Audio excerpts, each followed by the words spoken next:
आज जैसे हमारे इस ज्ञान यज्ञ को हमारे सम्माननीय शर्मा जी के द्वारा जो करवा रहे हैं, ये उनके पुत्र ऋण का थोड़ा सा बदला है, थोड़ा सा। माँ आपने मुझे जो दूध पिलाई थी, माँ आपने मुझे जो गर्भ में धारण रखा था, मैं उस गर्भ के बदले में आपको ये ज्ञान यज्ञ करवाकर इसका पुण्य आपको प्रदान करता हूँ।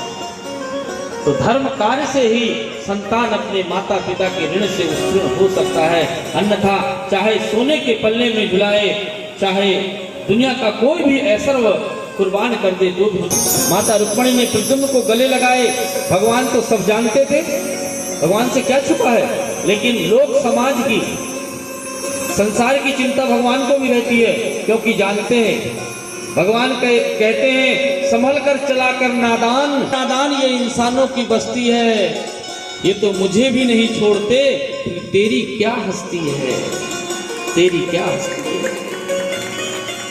लोग तो भगवान के ऊपर भी उंगली उठा देते हैं। तो भगवान जानते सब हैं कि ये मेरा बेटा है, ये संभ्रासुर के यहाँ इसकी परिवारिश हुई है, ये मेरी बहू रति है, और ये आज की नहीं अधिकृत पत्नी है। सृष्टि में जब से सृष्टि प्रारंभ हुई है तब से ये दोनों पति पत्नी हैं। लेकिन संसार को बताने के लिए भगवान उधर से आए और बोले रुक्मिणी अरे अरे क्या होगा, ये कौन पुरुष, पराये पुरुष को गले लगा करके खड़ी हो, कौन है ये? भगवान का कहने का भाव जो है कटाक्षपूर्ण था कि हमारे रहते तुम दूसरों को गले लगा रही हो, इतनी हिम्मत तुम्हारी है। आज का आदमी अगर होता ना तो पूछता बाद में, देखते साथ लठ लेकर के दौड़ पड़ता। 1 2 3 4 जमाने के बाद वो पूछती क्यों मार रहे हो, क्यों मार रहे हो, तो पूछता कि कौन है, किसको गले लगा के खड़ी है। पर आज की बात है, वो उस जमाने की बात थी। भगवान ने पूछा देवी ये कौन है, किस पुरुष को तुम अपने गले से लगाकर खड़ी हो?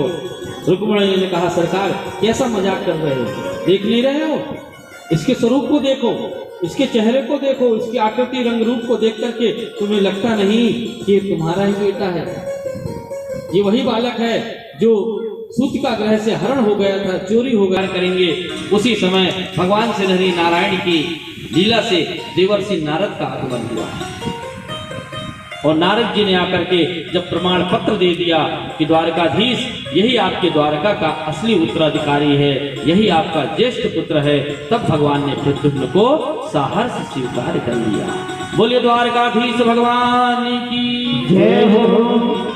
परीक्षित जी ने पूछा हे गुरुदेव आपने कहा कि जब भगवान प्रद्युम्न रति को लेकर के द्वारिका आए तो कृष्ण करवाइए, उन कथाओं को भी सुनाइए। तब महामुनि सुखदेव जी कहते हैं परीक्षित बहुत सुंदर बहुत प्यारी कथा आ रही है, ध्यान लगा करके सुनो। आसीत् सत्राजितः सूर्यो भक्तस्य परमा सखा प्रीतस्तस्मै मणिं प्रादात् सूर्यस्तुष्टः समयन्तकम्। आसीत् सत्राजितः, एक सत्राजित नाम का राजा था, वो सूर्यस्य भक्तस्य परमः, वो भगवान सूर्य नारायण का परम भक्त था। ये सूर्य भगवान जो है ये साक्षात नारायण भक्तों, हम उनको छोड़ करके पत्थर में भगवान के स्वरूप को देखते हैं, ये हमारी अज्ञानता है।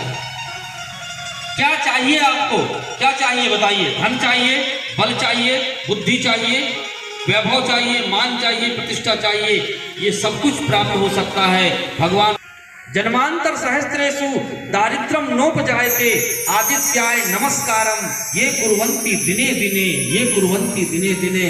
श्रोता समाज में अगर किसी को दरिद्रता हो, गरीबी हो और आप चाहते हो कि हमें धन की प्राप्ति हो, नहा धोकर जल नहीं चढ़ा सकते, जल चढ़ा दे तो सोने में सुहागा है, और अगर जल नहीं चढ़ा सकते भले ही बासे मुंह है आप, सूर्य नारायण को तो वे दर्शन कर लीजिए और प्रणाम कर लीजिए, नमस्कार कर लीजिए।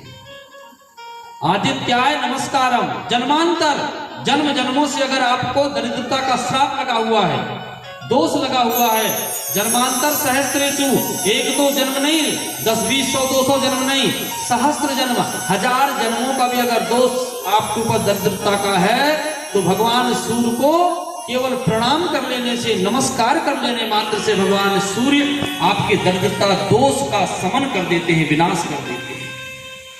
लेकिन विडंबना ये है कि जब सूर्य भगवान आते हैं तो हम रहते नहीं हैं। हम कहाँ जिंदा रहते हैं? रहते हैं कि जिंदा? हम तो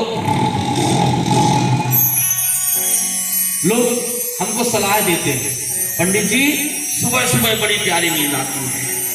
कितने बजे? बोले 5 बजे से लेकर 8 बजे तक का टाइम जो है ना, 1 नंबर नींद, 1 नंबर। और वो 1 नंबर नींद लेने वाले व्यक्ति जीवन भर सबसे पीछे वाले नंबर में लगे रहते हैं। निवेदन करना चाहूंगा, आप लोग भागवत सुन रहे हैं, भगवान सूर्य की उपासना करने से सब कुछ प्राप्त हो सकता है। बच्चों को बहुत सारी माताएं शिकायत करती हैं कि हमारा बच्चा पढ़ता नहीं है, इसका दिमाग नहीं चलता। कहां से चलेगा? क्योंकि वो सूर्य पूजन से विमुख है। संसार का सबसे बड़ा ज्ञानी कौन है पता है आपको? ज्ञानी नाम अग्रगण्यम।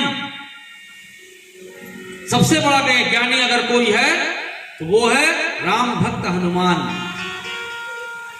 ये सूर्य भगवान हनुमान के गुरु हैं।